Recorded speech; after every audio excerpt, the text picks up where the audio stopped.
And we're back with more of the Shacknews Awards. You could say that the Shacknews Awards are ongoing, right, guys? They are.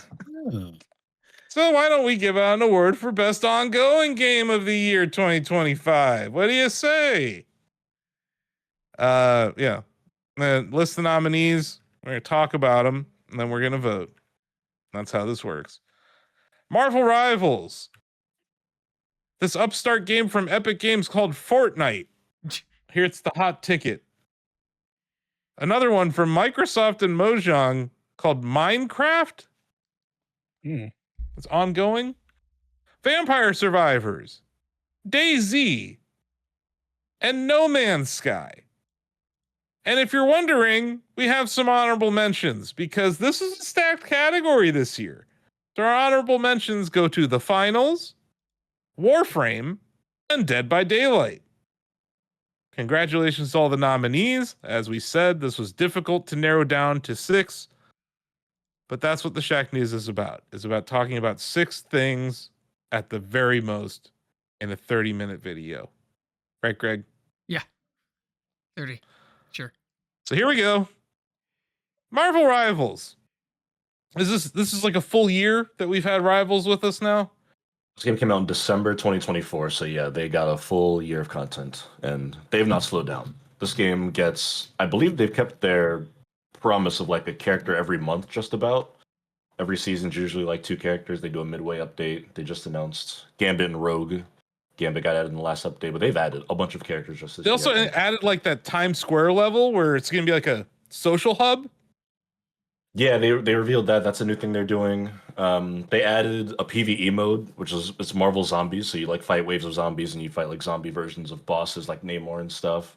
NetEase Games has been pedal to the metal with this game since the beta. They have not slowed down for what feels like even a minute since it came out. There's a lot to do in that game, and it's fun. It's probably the best of all the like Overwatch clones that came after that game, as far as like hero shooters and stuff are concerned. Yep. Anyone else want to chime in on Marvel?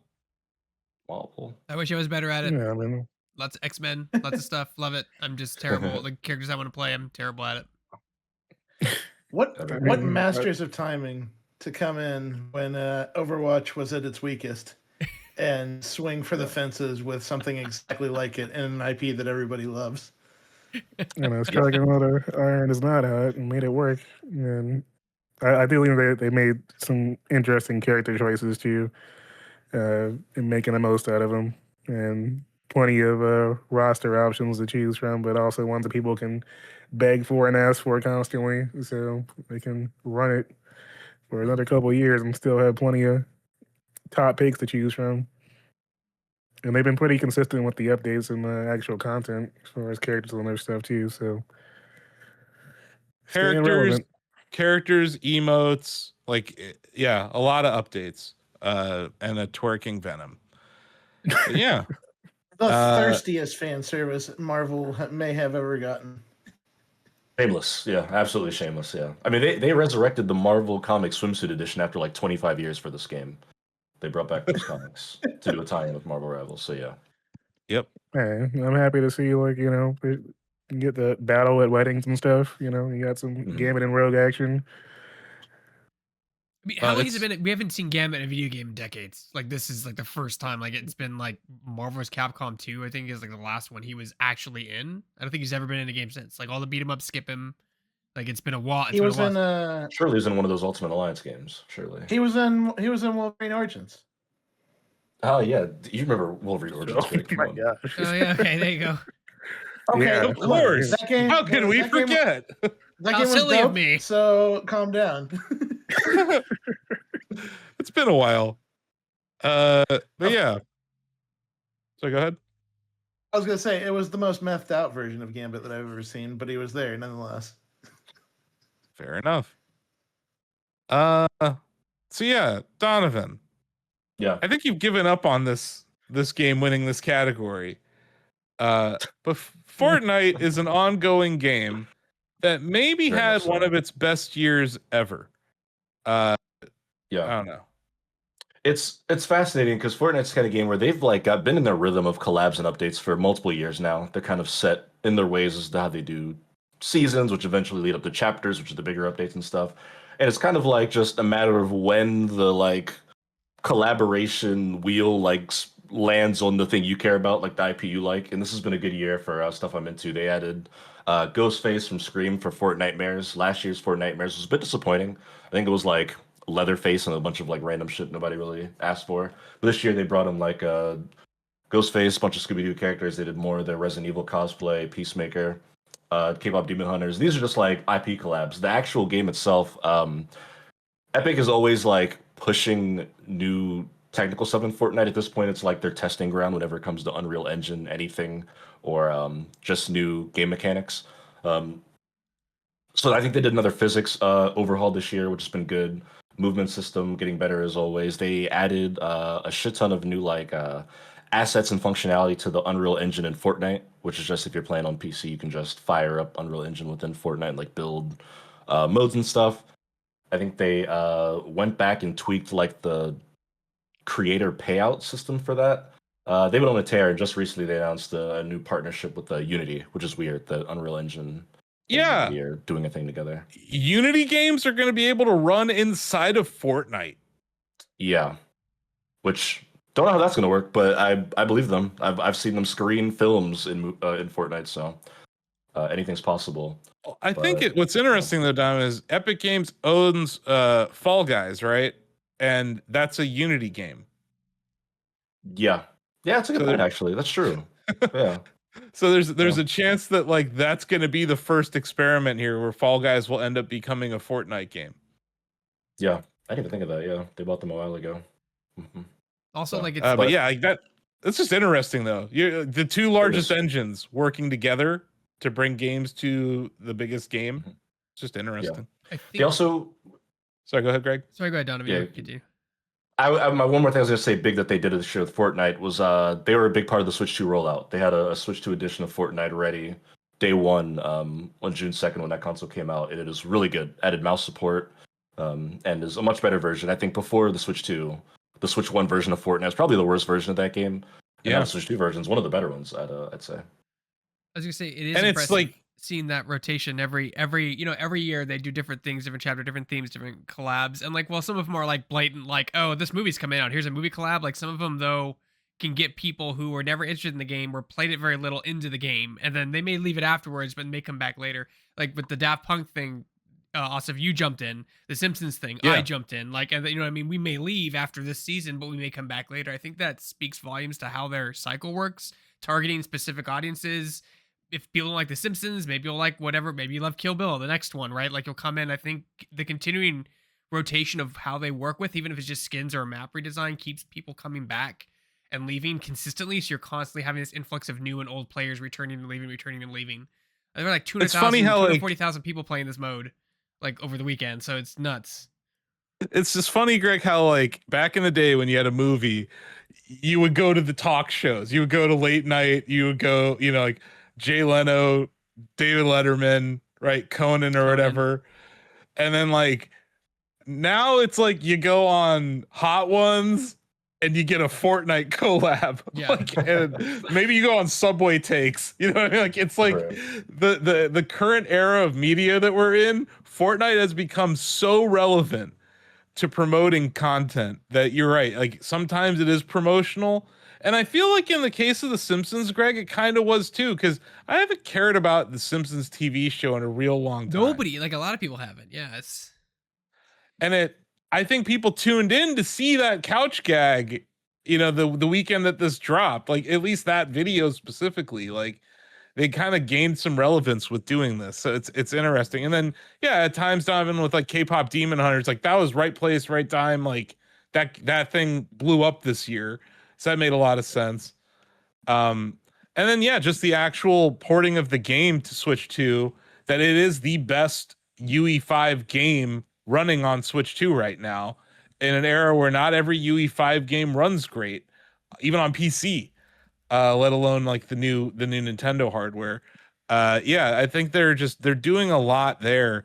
And it's hard to ignore. Like there are modes inside of Fortnite, Donovan, that dropped this year that are just like, you know, user generated that are huge, right? So like it's this year for the first time.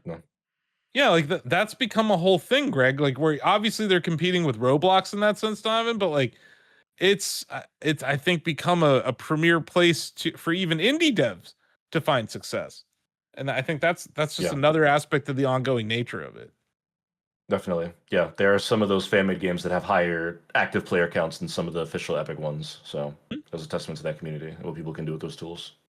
Yeah, there's like whole companies being born out of that, like that just make Fortnite UE, user generated games like UE5 games inside of Fortnite, which goes back to that point I made in another category that it's like kind of the metaverse. It's kind of Ready Player One. It's kind of the nexus of gaming right now. Yeah, fun times in Fortnite. Ongoing game.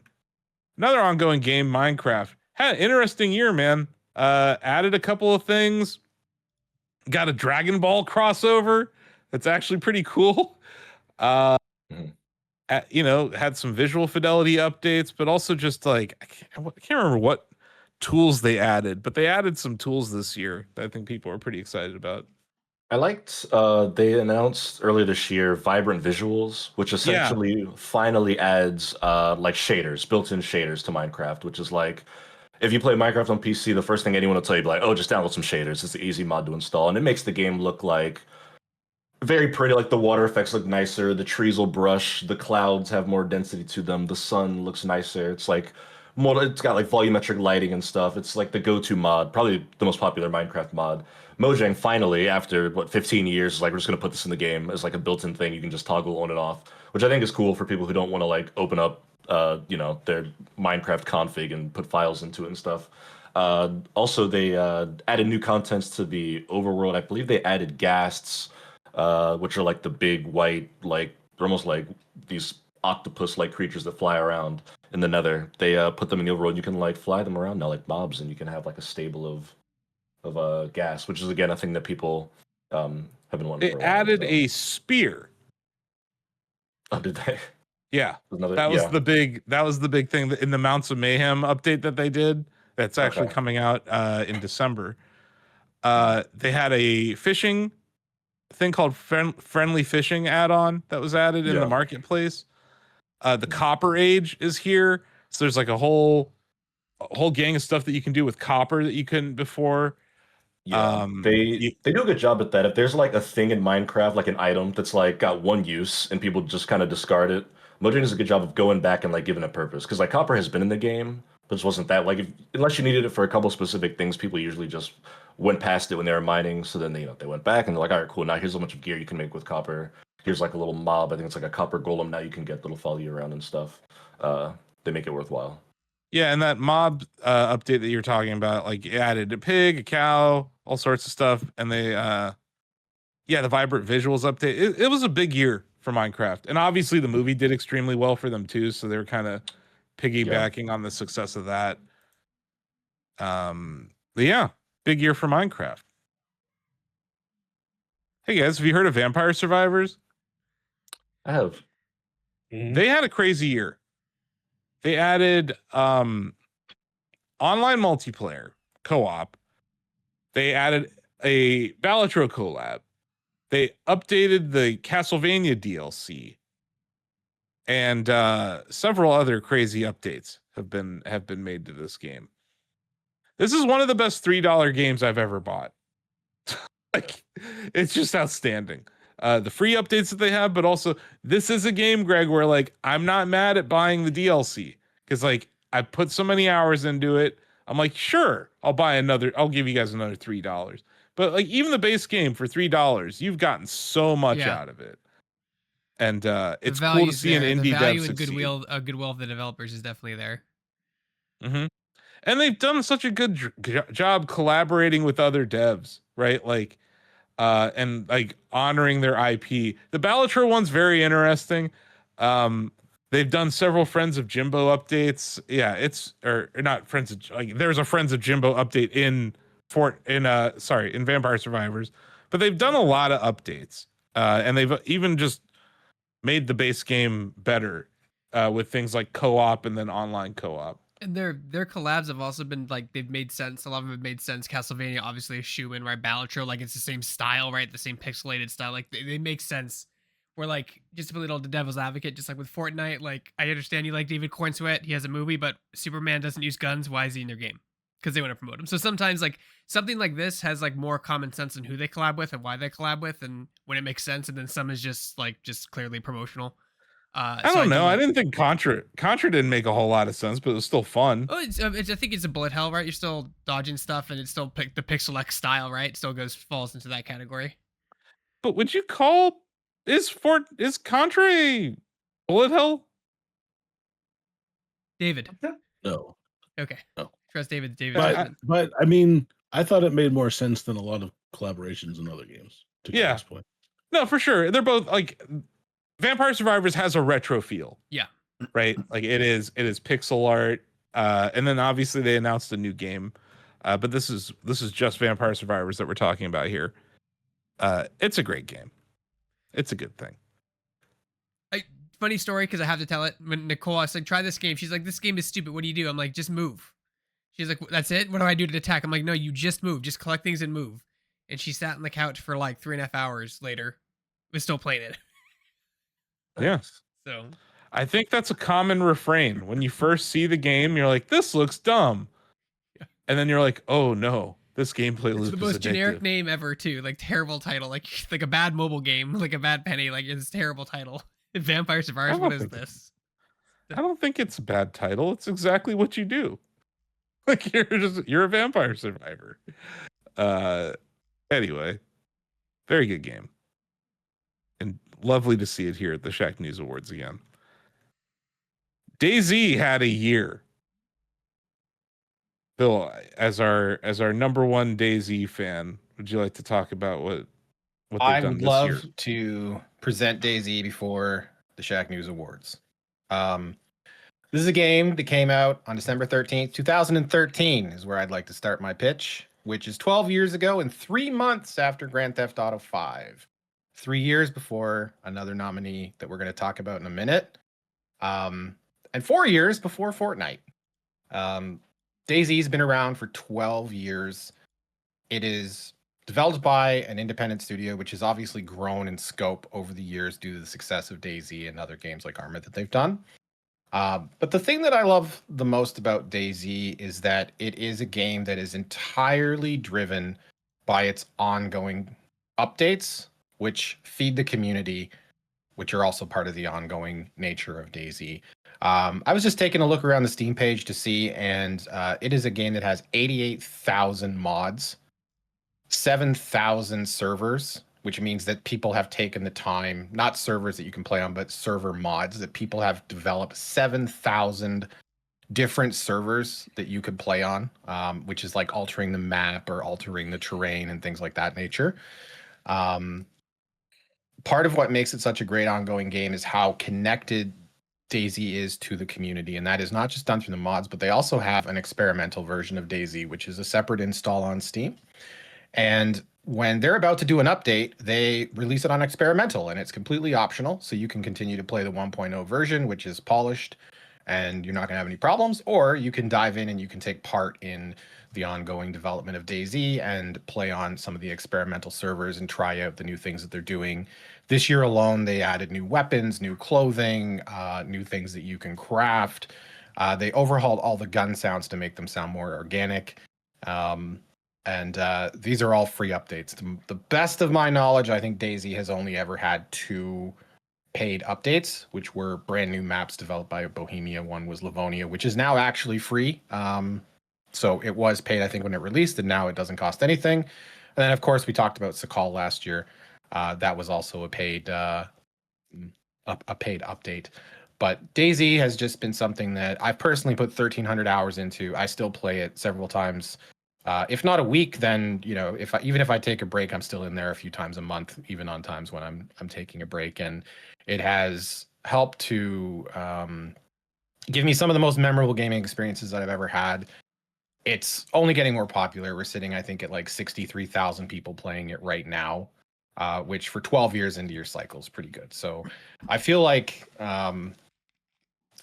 it's a great example of how to not leverage your community, but sort of embrace your community in a way that helps people feel like they are part of the date of DayZ. And I think that's a really unique feeling.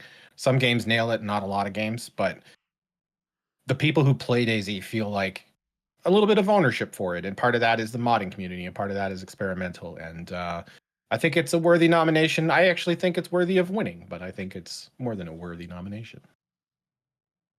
Nice. We have one last nominee, No Man's Sky, which has had a hell of a year.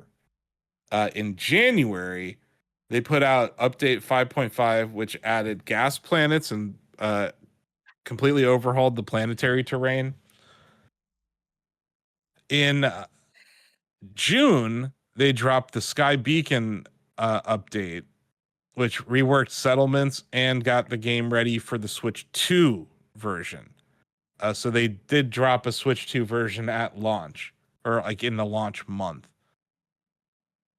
Then 3 months ago in August, they dropped the Voyagers update, which added a ton more content. You got a new class of spaceships called Corvettes. They're like giant spaceships. You got like a little tutorial for them in there. You got new structures available for the Corvette. A ton of modules for it. You got a habitation module. Just like a ton of stuff was added for that. Last year they added cross progression, which I thought was a big deal. And then they did a ton of quality of life improvements. This game runs on Mac and actually runs pretty well. Part of the update in June, they added DLSS 4 support.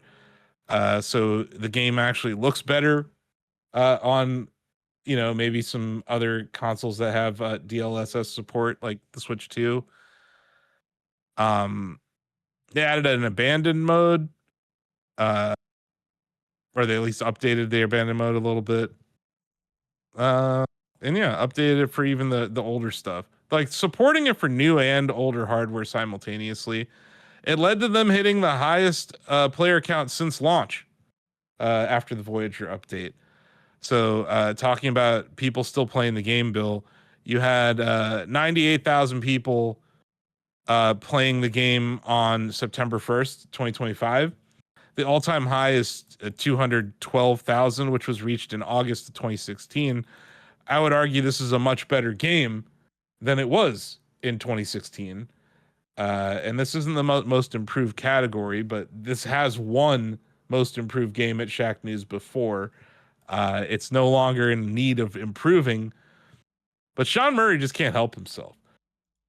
No. I think I think that it's a very similar nomination to DayZ in that it's like a labor of love that both these studios could have moved on long time ago. Like they don't need to keep doing free things for their communities.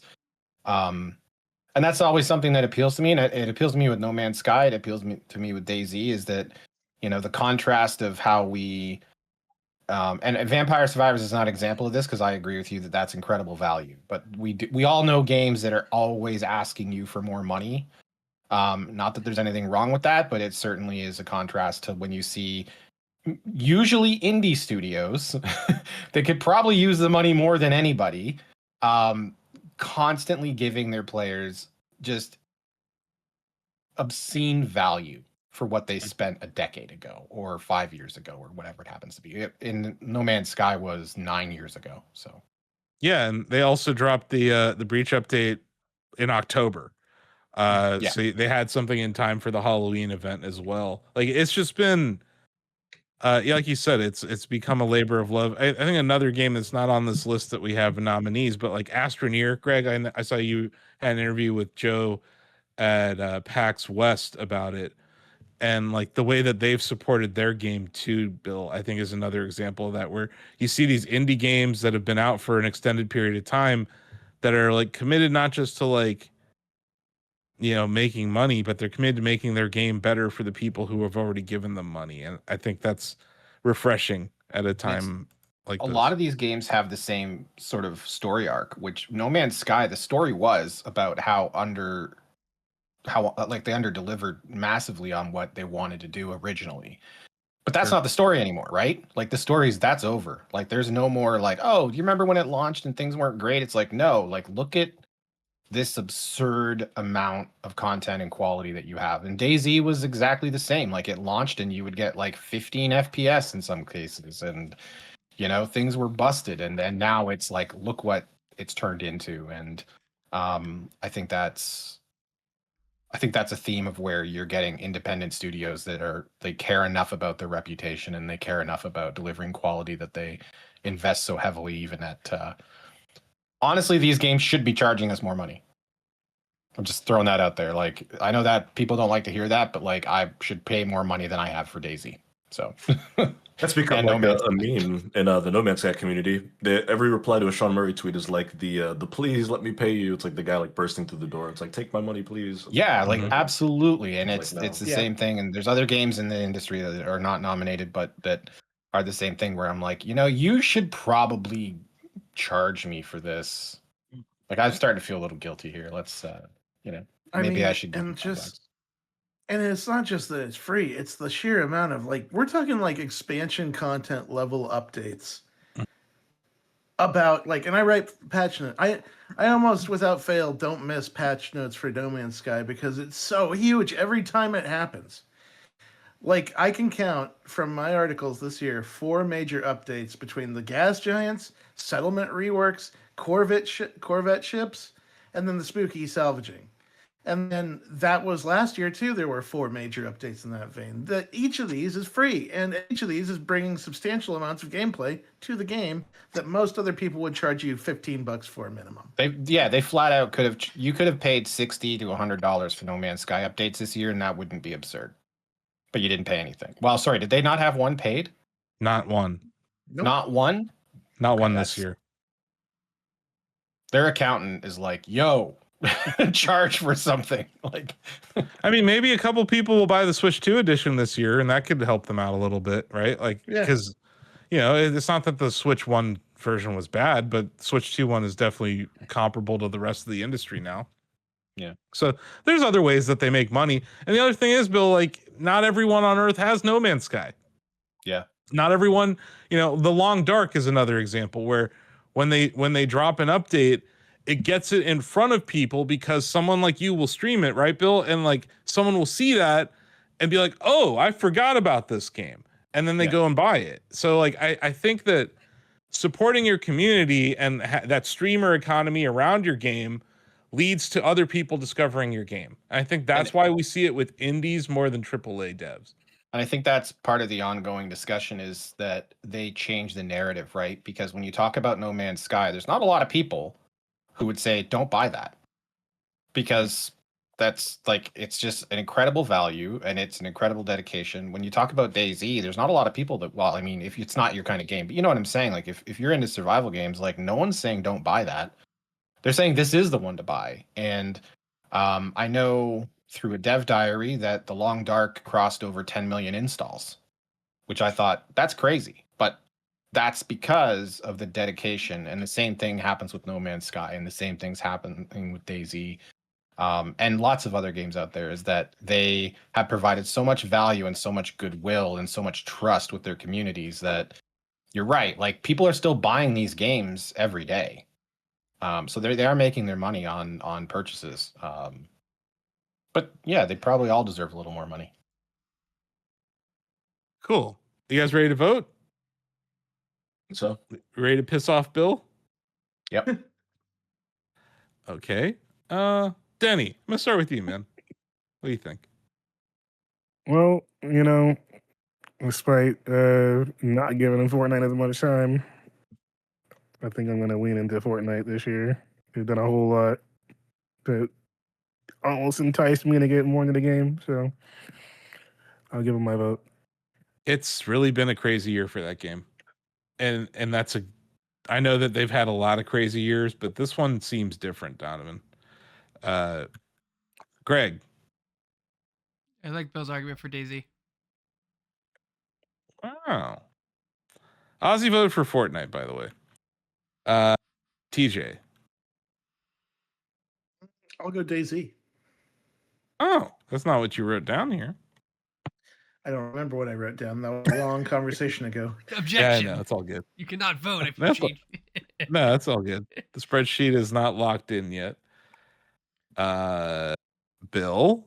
I think I gotta stick with DayZ, but I will say that I would not be upset by any of these games winning. That's fair. Sam. Got to support my boy. Put me down for DayZ. DayZ. God. Come on. DayZ. I'm sorry, I'm from a different country. Oh my Dude, god. I'm from a different country. We use Zed. I don't even do it. No, come on now. Don't try to change who I am, damn it. Look, I wrote it down. DayZ. I was in Europe I've been in Europe 2 years covering that game, and I'm trying to remember if I ever even heard any European ever call it DayZ. No. They shouldn't bend the knee, mate. They should stand proud. Steve.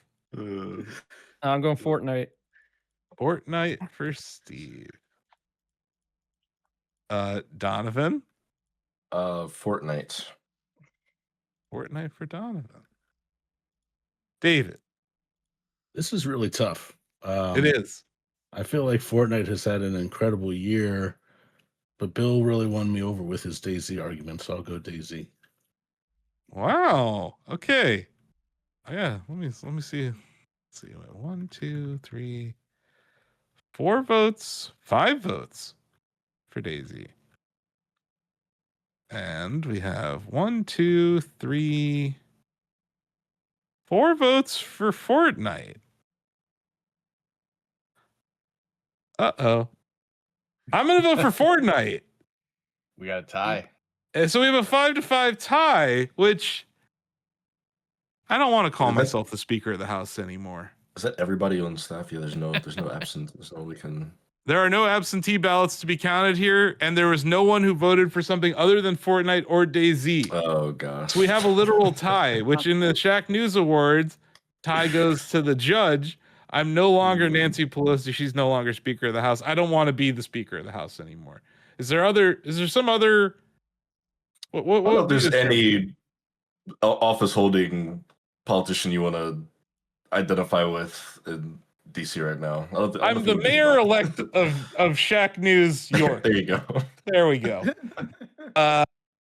Yes, as the mayor-elect and the mayor, I get to make the tiebreaker vote here. Yeah. And I'm sorry, DayZ. It's time. It's time that the Shacknews Awards gives Fortnite the ongoing game award. So congratulations, Epic Games. You finally did it. Probably years later than you expected. Fortnite is the best ongoing game of the year 2025 here at the Shacknews Awards.